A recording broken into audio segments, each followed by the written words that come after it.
Hey, welcome to lesson 8. And we finally have really good news because the pilgrims are coming and they're great people. So, y'all have heard about the Mayflower, and that's what we're going to talk about today. The people on the Mayflower were called the Pilgrims, and the Pilgrims were not gentlemen. They were just ordinary people like you and me. They weren't like the Franciscans and the Dominicans that were just martyrs for Jesus. They were like families, just like your family and my family and Christian families. And then there was the other people that were on the boat too. But the people that started out wanting to come to America were the Christians, so called the Pilgrims. So July 1620. That's when they left, and we're going to tell the whole story of that. They left on 3 barges from the Dutch Canal in Deschelven, and I'll show you where that is because it's not really on my map, but I found out that it is called, so it's in Belgium, and, well, actually the Netherlands.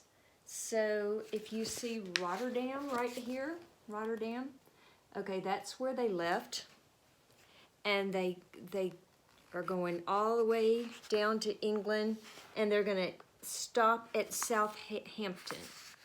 So all the way down here, and they went the first that way on the Speedwell, and then they were going to meet up with the Mayflower, which was a big ship. So the Speedwell was really small. One of these people that went his name was William Bradford, 16 years old, which he left. He was an English farmer, and his pastor was John Robinson. And he'd been an orphan all his life, reared by his uncle, and he was just a Christian who wanted to follow the Lord and wanted to live in a nation that was not controlled by the state and by the Church of England, because the Church of England at that time had become very ungodly. It was just run by people that didn't know God, that were just wanted to be in control. So in the Church of England, there was these 2 groups of people that were actually Christians that didn't agree with the way they were leading church. Church was very liturgic, which means that they just read from books, a lot of times in Latin, so they didn't even know what it meant. Many times it wasn't even the Bible, or if it was in Latin, so they didn't understand it. Everything was ritualistic. There was nothing spontaneous. There was nothing about knowing Jesus in your heart. It was all about following the church and doing the rules and doing the rituals and following the rituals and following control. So people that didn't want to do that, that wanted to love Jesus and have a personal relationship, they were called fanatics. And there was 2 different groups of fanatics. The first were the Puritans, and they literally thought that they could purify the church from within, that they would rub off on the leadership and that they could get the leadership saved. Well, that was sort of, they just didn't give anybody that was a Puritan any type of responsibility, so they really couldn't be much of an influence, and they just ignored the rest of them. They just told them they were not important. But the other group was called the Separatists. The Separatists had given up on the church, and they started their own churches and houses, and they had preaching and teaching. They sang spontaneous songs to the Lord. They prayed out loud, and they believed in a personal relationship with Jesus Christ. And they were the ones that the church was most dangerous, because they were actually doing their own thing. And so they thought the only way to control these is a lot like Saul thought in the New Testament, just persecute them. So they started persecuting them, and they put them in prison for trumped up charges. That means that if they saw them meeting when they weren't supposed to be meeting, well, they said, oh, they were doing a riot or whatever, and so they would, anything they could do. The bad thing was the king changed to king. A new king came to to rule in England. His name was James the First, and he stood behind the church 100%. So he allowed them to do all this persecution. Some of them were forced to pay fines to the church. They were hounded, they were bullied, just persecuted. So they drove them underground, and they would have to meet a lot like the Chinese church in China where meets. They would just meet on a Monday this week and send out messages through whatever, pigeons, whatever. And then the next week they would meet on a Wednesday night, and the next week they might meet on a Thursday morning, just anything to keep them off the trail. And so it just became very oppressive to be a Christian. And the congregation that Bradford went to, William Bradford went, he was in Holland. And they were called, they came to Leyden, so they were called the Leydenites or Leydenians. I don't know. I'll tell you in a minute when I come across that word again. But they decided that they just needed to leave. The king had said, if you don't go by the church, if you don't follow the church and don't go to the church, then you are not allowed to stay in England. So many of them were forced out. Well, they were forced to Holland. I feel like that anchor is making me look like I have horns coming out of my head. I'm going to move over a little bit. Okay, so when they left and went to Holland, and when they got there, they're pretty much penniless. And since they're not citizens of Holland, they can't work in a good job, so they have to be work menial labor. And it was really, really hard just to provide for their family.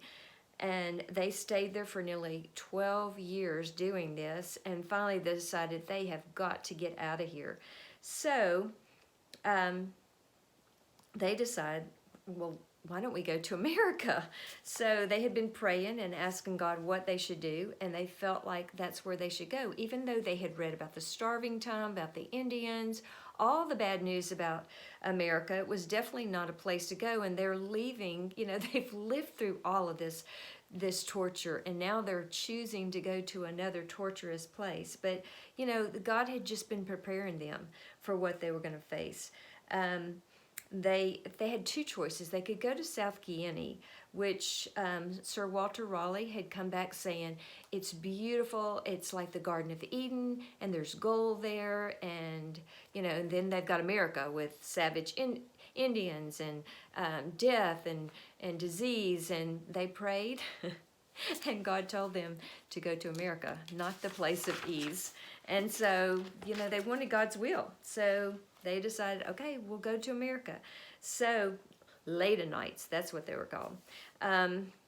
So they asked, why are we going, God? Why do you want us to go there? And the Lord said to them, I am calling you to a new Jerusalem to build my temple afresh. And you are going to be the lively stones. Remember what the Bible says about, let me read it to you. Now as the people of God in old time were called out of Babylon civil, the place of their bodily bondage, and were come to Jerusalem, and there to build the Lord's temple or tabernacle, so are the people of God now to go out of Babylon spiritually to Jerusalem and build themselves as lively stones into the spiritual house or temple for the Lord to dwell in. Okay, remember God had called a lot of people. He called Ezra and said, I want you to leave Persia and I want you to go back to Jerusalem, because they had left Jerusalem 70 years before that. God had taken them out and exiled them into Babylon and Assyria, and He'd scattered them because they were so rebellious. And then God called them to come back to Jerusalem and build His temple. And that was what Ezra was called to do, come back and build the temple of God.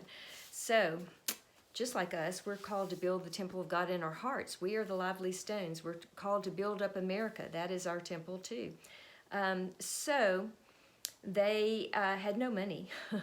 And that's what you have to go. So, they went to the Virginia company, and they decided they would put in a contract for financing, and they would apply for financing, and they had to outline the reasons why they were coming to America.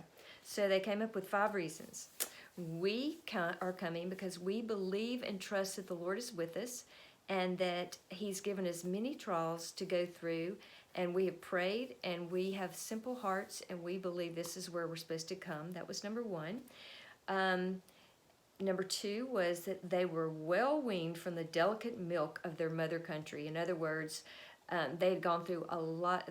They were weaned from pleasure and an easy life, and they were used to hardship. Number three, they were a people very industrious, very frugal. They were willing to work and they were willing to do without. And four, they were knit together as a body and they had a covenant with the Lord, and they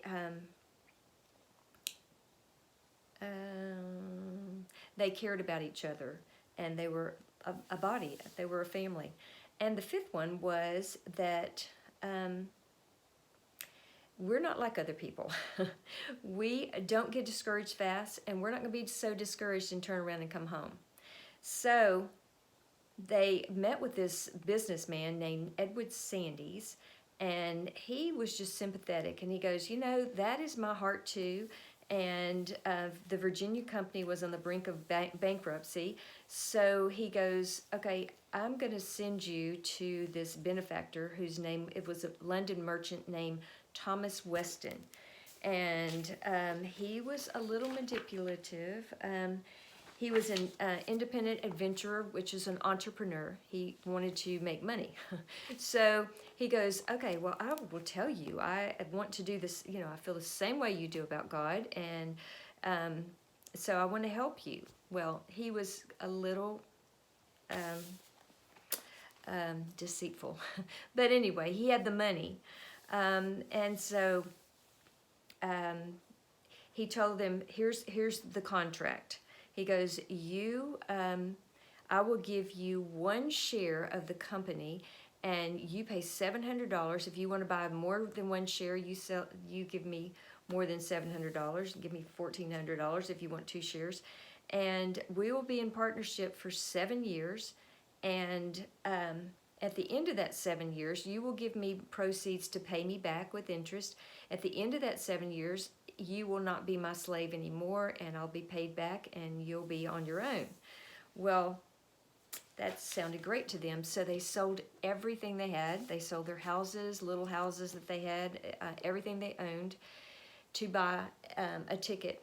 And like I said, they started out on one little ship called the Speedwell from Deshaven, and then they travel, you know, to England, and that's where they were going to get on the large ship called the Mayflower. But only one, so their congregation was like 600 people that were part of these Christians, but only 1/3 of them could actually go, could make, you know, come up with the money. So their pastor, John Robinson, could not go. He decided to stay home with the flock and be with them.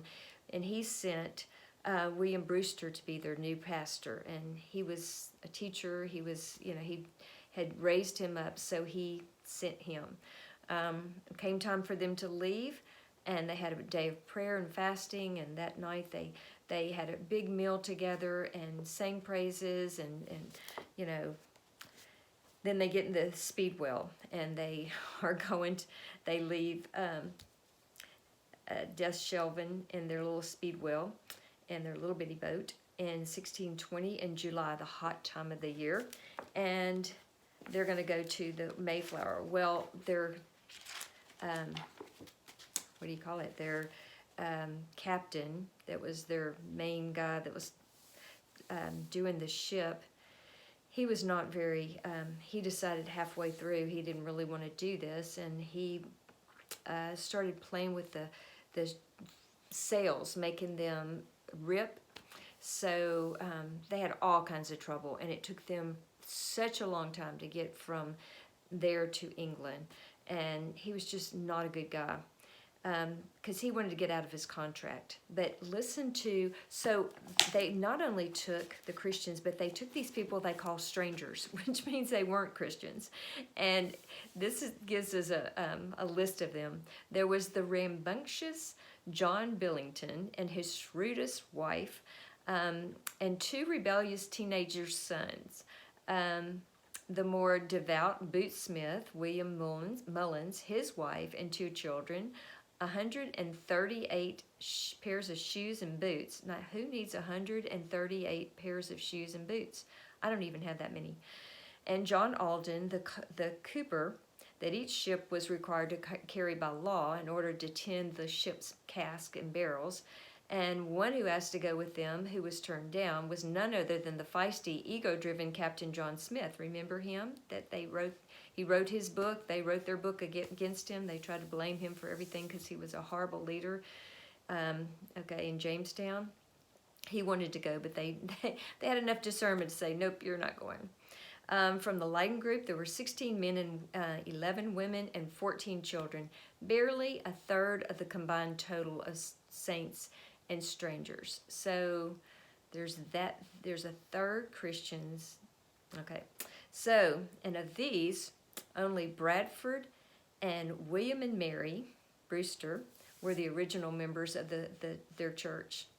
And they had two sons, and listen to these names, Love and Wrestling, and John Carver and his wife Catherine, Edward and Elizabeth Winslow, William and Dorothy Bradford, and they left their son behind because they thought he was too small, which, so sad. Dr. Samuel Fuller and Captain Miles Standish and his tough and steady veteran of the Netherland War and his wife Rose. So the captain leaves and part owner of the Mayflower. His name was Jones, but his Christian name was Christopher, just like Christopher Columbus.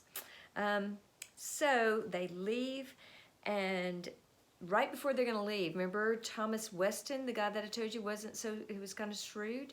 He decides he's going to give him a new contract, which for them to sign, instead of getting all that land and blah, blah, blah, he changed it. And he thought, okay, they're fixing to leave the next day, they'll sign this contract. And they went, no, we're not signing the new contract. We're going under the old one. This is wrong of you, which was wrong of him. He was very shrewd. And so he goes, okay, well, then I'm not paying your debts and you can't leave. Well, they owed 60 pounds of their debts that he had said he would pay. That was part of their contract. And he said, I won't pay it. So they had to sell off their butter, which was something they were going to take with them. It was the only thing they could do without butter. So they sold it off and made 60 pounds and paid their debt. And off they are going to go.